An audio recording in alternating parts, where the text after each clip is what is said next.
नमस्कार दोस्तों, मेरा नाम है शशांक और आप देख रहे हैं HW न्यूज नेटवर्क। महाराष्ट्र में कुछ ही महीनों में विधानसभा चुनाव होने जा रहे हैं और हाल ही में शिवसेना उद्धव गुट के नेता और महाराष्ट्र के पूर्व मुख्यमंत्री ने 3 दिन का दिल्ली दौरा किया था। उन्होंने उस समय कांग्रेस के शीर्ष नेतृत्व और इंडिया गठबंधन के बड़े नेताओं से मुलाकात की थी, जिसके बाद अब अटकलें ये लगने लगी है कि महाराष्ट्र में जो इंडिया गठबंधन की महाविकास आघाड़ी है, जिसमें शिवसेना उद्धव की शिवसेना है, राष्ट्रवादी कांग्रेस शरद पवार है और कांग्रेस पार्टी है, अब वो जो है उसका नेतृत्व जो है वो उद्धव ठाकरे करने जा रहे हैं और एक तरीके से महाविकास आघाड़ी का सीएम फेस जो है वो उद्धव ठाकरे को बनाया जा सकता है और ऐसा ऐसा बताया जा रहा है कि वो होने वाले हैं एमवीए का सीएम फेस। अब इस पर और बातचीत करने के लिए हमारे साथ जुड़ रहे हैं एचडब्ल्यू न्यूज नेटवर्क के मैनेजिंग एडिटर सुजीत नायर जी।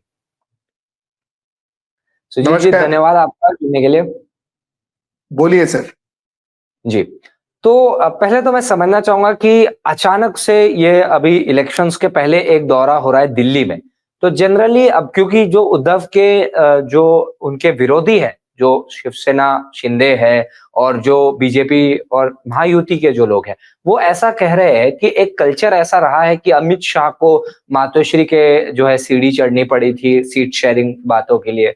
अब उद्धव को दिल्ली जाना पड़ रहा है, तो एक तरीके से जो विरोधक है वो ऐसा सवाल कर रहे हैं कि ऐसी क्या मजबूरी है कि दिल्ली जाना पड़ रहा है।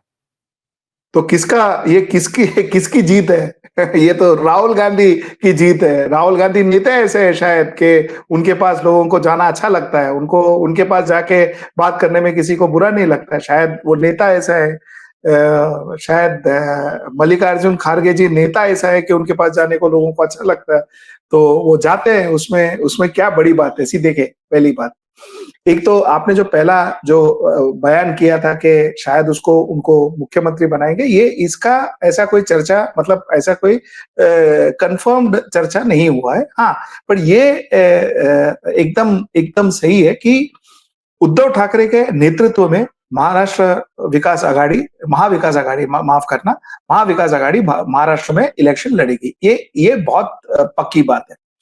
दूसरी बात, महाविकास आघाड़ी का जो श्रेष्ठ नेतृत्व है महाराष्ट्र में, जो कैंपेन विनिंग नेतृत्व है महाराष्ट्र में, वो उद्धव ठाकरे ही है, उसमें भी कोई दो राय नहीं है।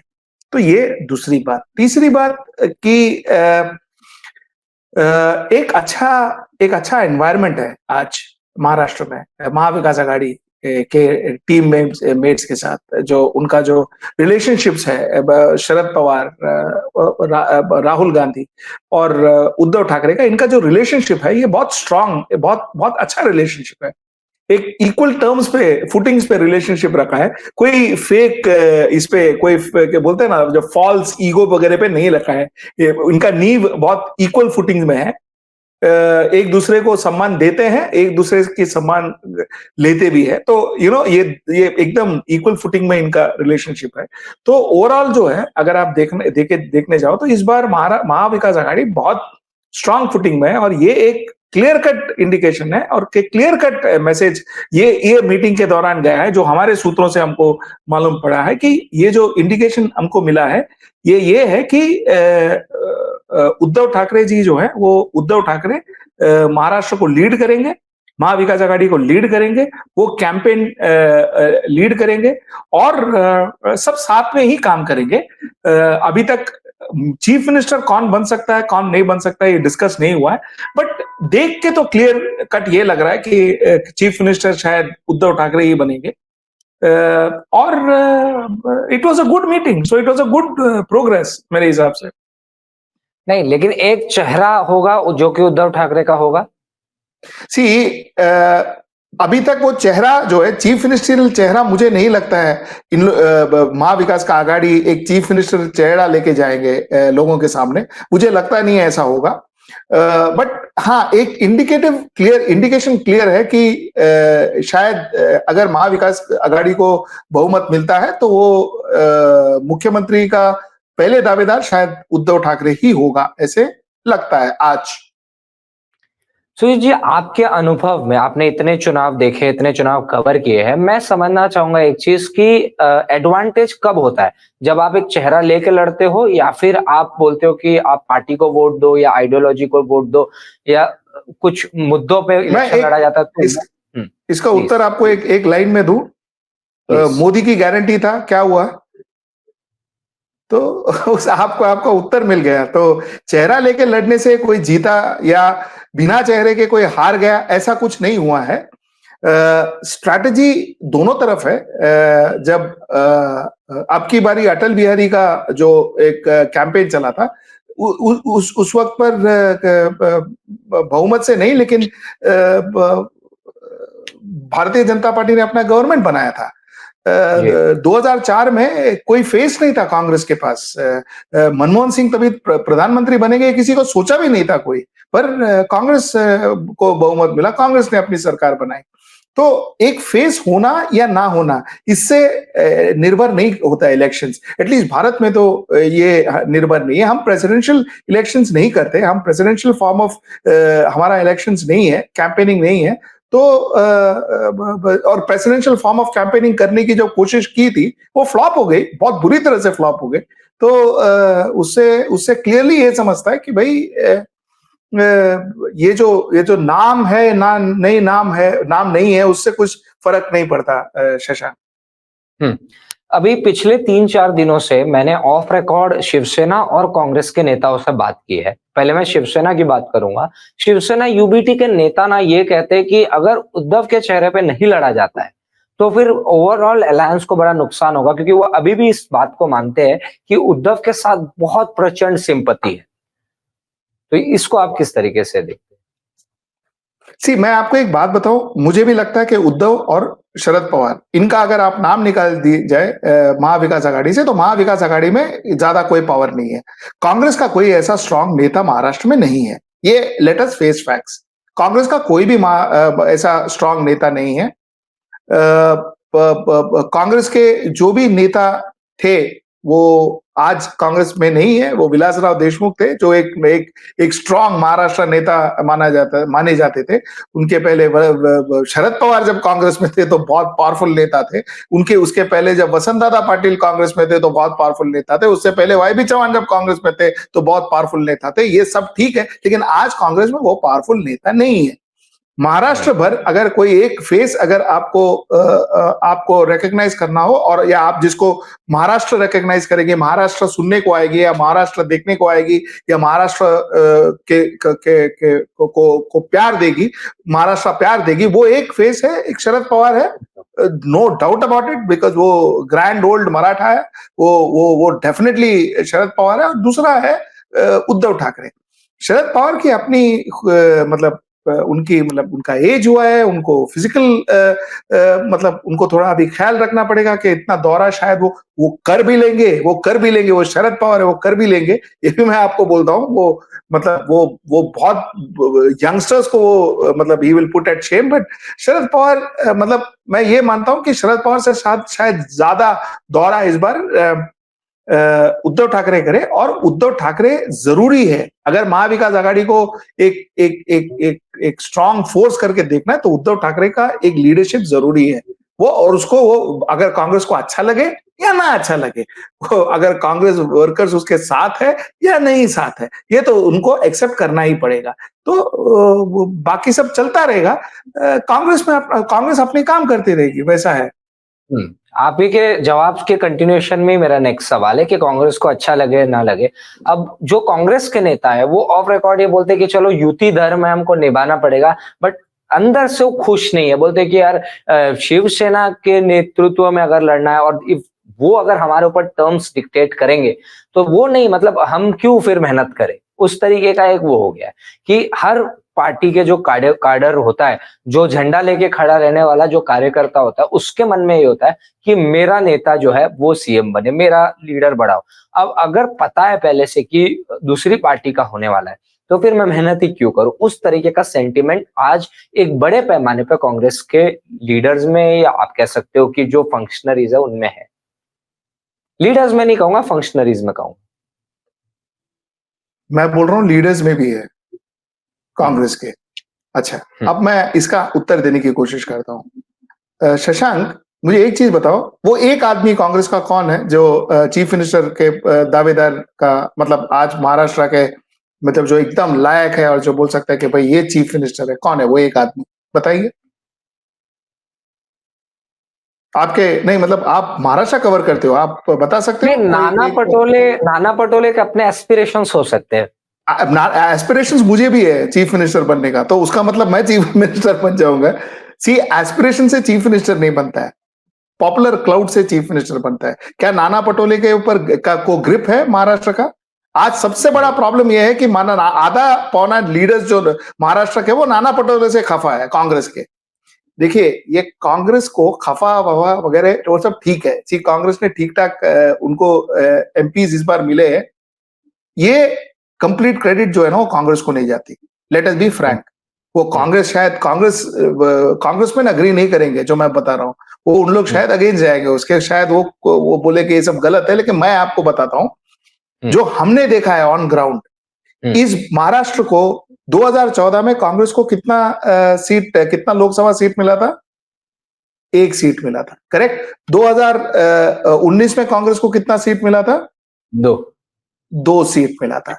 2000 तो मतलब 2024 में कितना सीट मिला? 13, करेक्ट। सो 1, 2 और 13, 1, 2 और 13 का जो डिफरेंस कौन लाया? पटोले ने लाया। क्या पटोले के कारण ये 1, 2 और 13 का डिफरेंस आया? क्या पटोले के नेतृत्व के कारण, या पटोले के पॉपुलैरिटी के कारण, या पटोले के जो जाबाज जो उनका नेतृत्व है उनके कारण, उसके कारण हुआ है? नहीं हुआ है, उसके कारण नहीं हुआ है। महाराष्ट्र में अगर महाविकास आघाड़ी को या कांग्रेस को 13 सीट मिला है, बिकॉज कांग्रेस का प्रेजेंस महाराष्ट्र में शिवसेना और एनसीपी से भी ज्यादा था, वो प्रेजेंस के कारण 13 सीट मिले। एक दूसरी बात, कांग्रेस का जो जो जो वोट्स कांग्रेस को मिले हैं वो नेसेसरली कांग्रेस का वोट्स नहीं है, वो वोट्स एंटी बीजेपी है। लोगों को इस बार बीजेपी नहीं चाहिए था, ना कि लोकसभा में बीजेपी चाहिए था। अब देख करके लग रहा है कि विधानसभा में भी उनको बीजेपी से इतना सौकार नहीं है। ये जो है, ये अंडर करंट जिसको बोलते हैं, वेव एक होता है, एक अंडर करंट होता है। ये people of Maharashtra wanted to throw out BJP. ये जो हमने गुवाहाटी में देखा था, जो डोंगरे, वो सब आपको मालूम है, वो सब जो पार्टी को तोड़ा गया, जिस हिसाब से पार्टी को तोड़ा गया, जिस हिसाब से ईडी को यूज किया गया, जिस हिसाब से सीबीआई को यूज किया गया, जिस हिसाब से एक पार्टी को तोड़ करके मजाक उड़ाया गया असेंबली में। ये देखिए, ये अंबेडकर का धरती है, ये साहू का धरती है, ये महात्मा फुले का धरती है। See, this land has bought revolution. आज अगर लोकमान्य तिलक से लेकर गोखले से लेकर जो भी पॉलिटिकल जो माइंड्स है इंडिया के, वो ये धरती से आए हैं। ये यहाँ के लोग ऐसा एक्सेप्ट नहीं करेंगे कि आप डेमोक्रेसी का धज्जिया उड़ाए और आप ये जात पात के नाम पे यूं ही सिस्टम ब्रेक करें। ये महाराष्ट्र एक्सेप्ट नहीं करेगी। और महाराष्ट्र में, एक बार मुंबई का मुझे नहीं मालूम, पर महाराष्ट्र जो है वो सिर्फ मुंबई नहीं है, महाराष्ट्र मुंबई से बहुत बड़ा है। सो ये महाराष्ट्र एक्सेप्ट नहीं करेगी। ये महाराष्ट्र को दिखाना था, महाराष्ट्र ने दिखा दिया। भारतीय जनता पार्टी को 9 सीट में सीमित कर दिया महाराष्ट्र ने, 9 सीट्स, करेक्ट। सो महाराष्ट्र वोटेड अगेंस्ट भारतीय जनता पार्टी। महाराष्ट्र ने भारतीय जनता पार्टी के अगेंस्ट वोट दिया है। महाराष्ट्र ने कांग्रेस को वगैरह वोट नहीं दिया, मतलब कांग्रेस को जिताना है करके वोट नहीं दिया।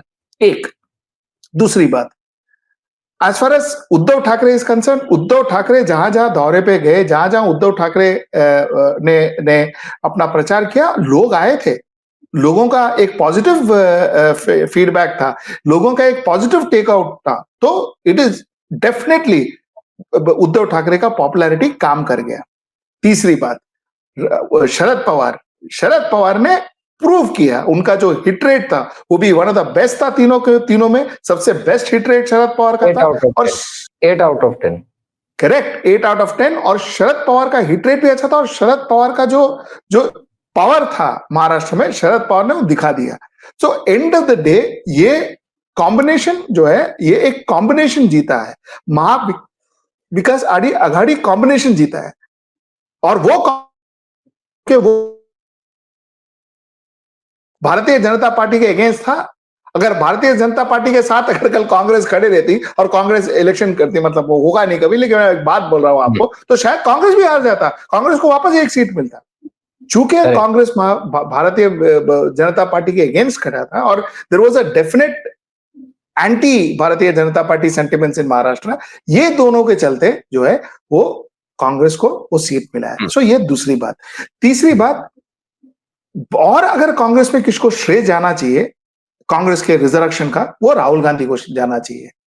तो जो दो चार फैक्टर्स जो जीत लेके आया महाराष्ट्र में, वो उद्धव ठाकरे है, वो शरद पवार है, वो राहुल गांधी है, और वो कांग्रेस वर्कर्स भी है। इसको मैं कभी डिनाई नहीं करूंगा। कांग्रेस वर्कर्स का भी बहुत मतलब उसमें वैल्यू एड है। But the fact remains that कोई एक लीडर कांग्रेस का को मतलब मुख्यमंत्री का फेस बनना चाहिए वगैरह। अगर कांग्रेस का लीडर को, पटोले का अगर मुख्यमंत्री फेस अगर डिक्लेयर करे आज महाराष्ट्र में, आपको लगता है महाराष्ट्र में महाविकास आघाड़ी जीतेगा? तो that's the point I am trying to make. So आप खुद, मतलब ये लॉजिक है, आप खुद देख लो, पटोले वर्सेस उद्धव ठाकरे, मतलब वेट किसको ज्यादा है? पटोले वर्सेस शरद पवार, वेट किसको ज्यादा है? तो ये लॉजिक है। इलेक्शन जीतने के लिए लड़ते हैं शशांक, इलेक्शन सबको खुश रखने के लिए नहीं लड़ते।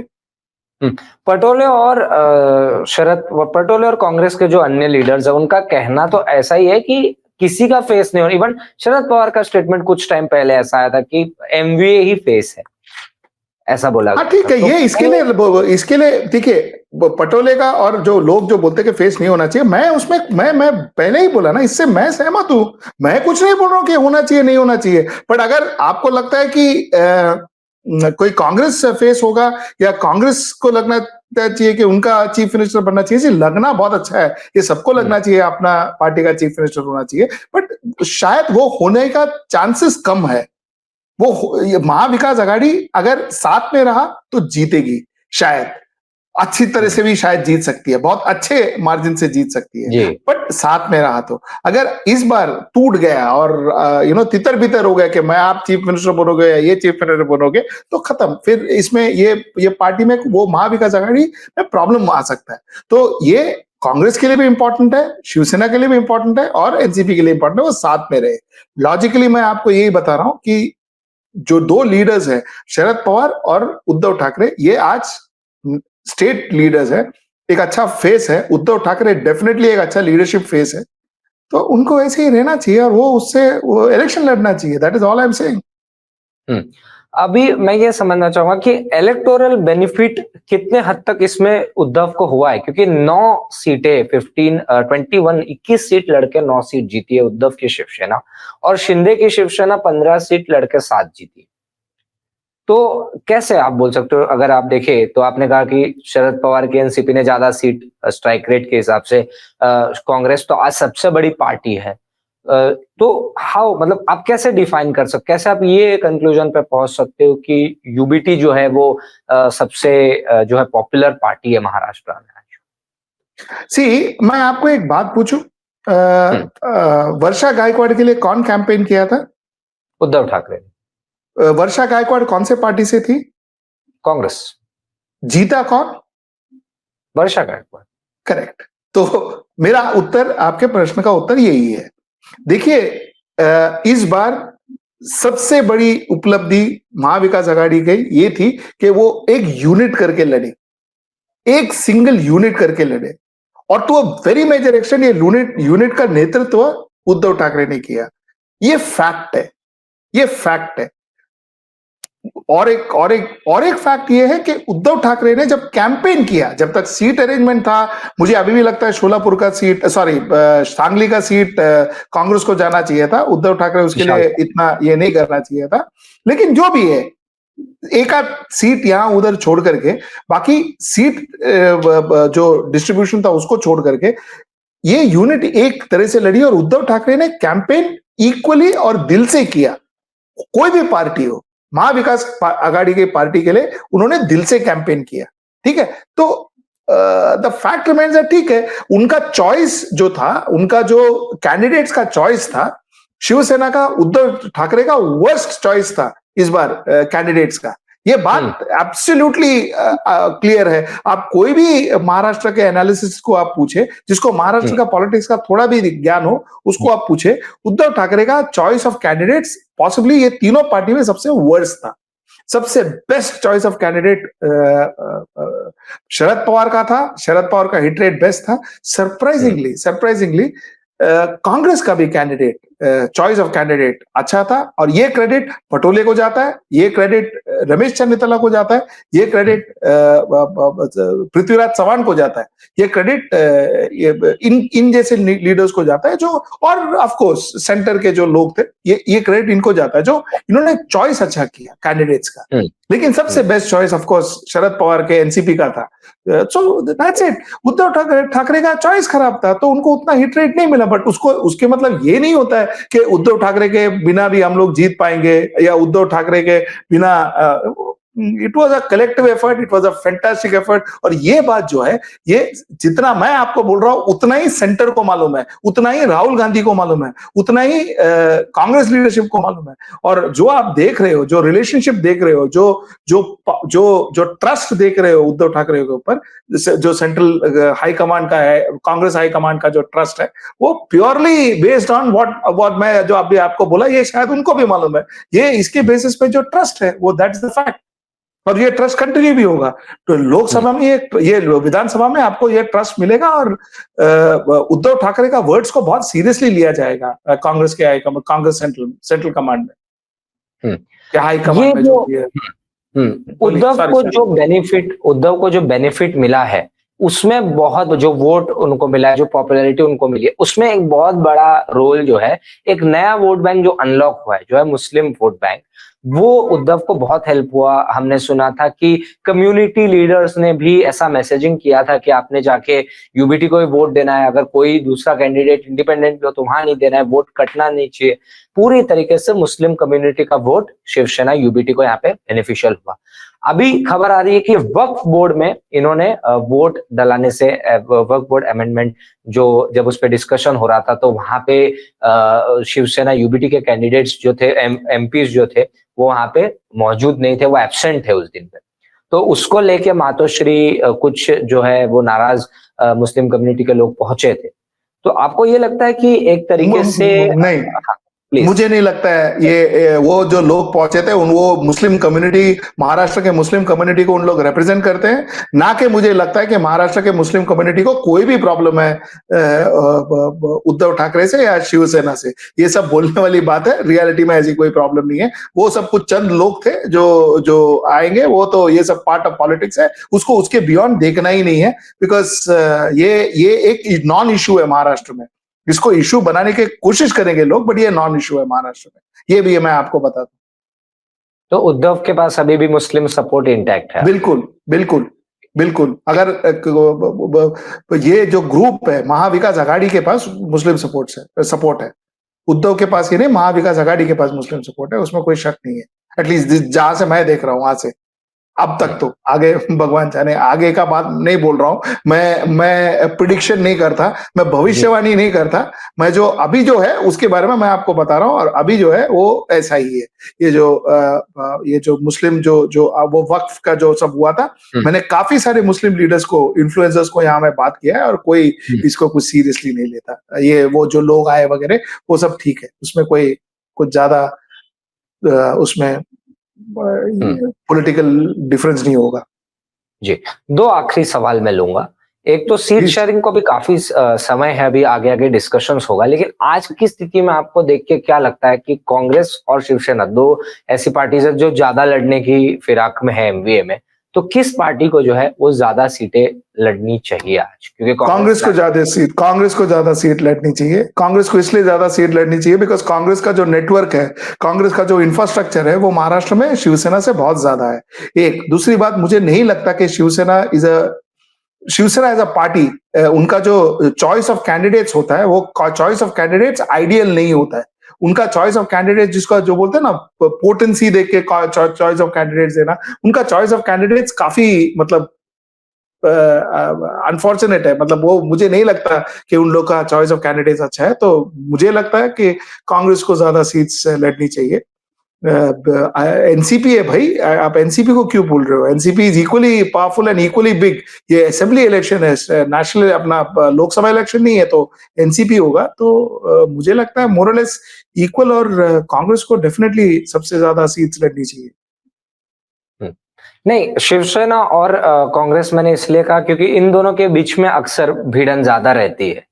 ये हम देखते हैं अक्सर, वहां से कुछ कमेंट्स आते हैं, यहाँ से वो ज्यादा हम फ्रिक्शन हम ज्यादा। मैं इसका बात बताऊं, मैं आप बिकॉज मैं जो अभी बोला, शायद बहुत जन ये भी बोलेंगे कि मैं अपने आप को कॉन्ट्रडिक्ट कर रहा हूं। जहां एक एंड में मैं बोल रहा हूं कि उद्धव ठाकरे को लीडर होना चाहिए, उद्धव ठाकरे का लीडरशिप में होना चाहिए, और दूसरे एंड में मैं बोल रहा हूं कांग्रेस ज्यादा सीट्स खड़ा करना चाहिए। देखिए, मैं समझाता हूं इसको, और थोड़ा विस्तार में मैं समझाता हूं। देखिए, कांग्रेस जो है वो one of the oldest political parties है महाराष्ट्र में, और महाराष्ट्र कांग्रेस का गढ़ रह चुका है। कांग्रेस का स्ट्रेंथ है, वाई, जैसा मैंने बताया था, वाई बी चौहान, वसंत दादा पाटिल, शरद पवार, ये शरद पवार भी तो कांग्रेस में थे, ये सब, विलासराव देशमुख, ये सब कांग्रेस के ट्रेमेंडस लीडर्स थे। मतलब इनका जो क्लाउड था महाराष्ट्र में, वो मतलब अलग ही लेवल का एक क्लाउड था उनका महाराष्ट्र में। कांग्रेस जो है महाराष्ट्र के गांव गांव में कांग्रेस का छाप है, कांग्रेस का कैडर है, कांग्रेस का एक छोटा सा ऑफिस है। You know what I am saying, infrastructure इनका बहुत बहुत अच्छा है। अच्छा, बीच के 10 सालों में, या ये बीच के 10 सालों में 2014 से लेकर 2024 तक, ये 10 सालों में ये कैडर बहुत कम हुआ है। ये 10 सालों में बहुत कांग्रेस के लोग डिसल्यूशन होकर निकल गए कांग्रेस से। ये 10 सालों में कांग्रेस, महाराष्ट्र कांग्रेस कंप्लीट, उनका complete rank and file leaders, ये सिर्फ अपॉर्चुनिस्ट ऐसा करके दिख रहे थे, क्योंकि कोई यहाँ का एमएलए कल बीजेपी ज्वाइन करेगा, परसों बीजेपी ज्वाइन करेगा, आज भी रोज कुछ ना कुछ तो न्यूज आता था कि ये एमएलए ज्वाइन कर रहा है, वो एमएलए ज्वाइन कर रहा है, इधर का एमएलए ज्वाइन कर रहा है, उधर का एमएलए ज्वाइन कर रहा है, जो मंत्री पद में बैठा हो उसका वो ज्वाइन करने वाला था। सो ये जो इनका कांग्रेस के जो नेतृत्व में इतना लूज हो गया था, इतना डिजास्टर्स हो गया था कि कांग्रेस पूरा हिल गया था, कांग्रेस पार्टी पूरा बिखर गया था। बट उसका मतलब ये नहीं कि कांग्रेस का इंफ्रास्ट्रक्चर नहीं है, ठीक है। अब मैं क्या बताया था आपको? मैंने ये बताया था कि कांग्रेस का नेतृत्व नहीं है, जो आज भी मैं बोल रहा हूं, कांग्रेस को नेतृत्व नहीं है, बट कांग्रेस का इंफ्रास्ट्रक्चर है। तो infrastructure wise Congress is better than Shivsena and UBT, that is Uddhav Bala Saheb Thackeray, और leadership wise Uddhav Bala Saheb Thackeray is better than Congress. ये मैं कहना चाहता हूं, this is what I am saying. और कांग्रेस का इंफ्रास्ट्रक्चर और उद्धव ठाकरे का लीडरशिप, ये जब कंबाइन होता है ना, ये और उद्धव ठाकरे का और शरद पवार का लीडरशिप, ये जब कंबाइन होता है तो जीतने के आसार बहुत अच्छे हैं। That's the point. That is the point I'm making. Sujit जी, बहुत बहुत धन्यवाद आपका जुड़ने के लिए, और महाराष्ट्र चुनाव के पहले हम लगातार ऐसे अलग अलग मुद्दों पर, महाराष्ट्र से जुड़े मुद्दों पर हम बात करते रहेंगे। Thank you. Stay ahead with our cutting edge news app. Instantly access the latest shorts in just 1 minute and breaking news in just 50 words. Download now for a smarter, faster news experience.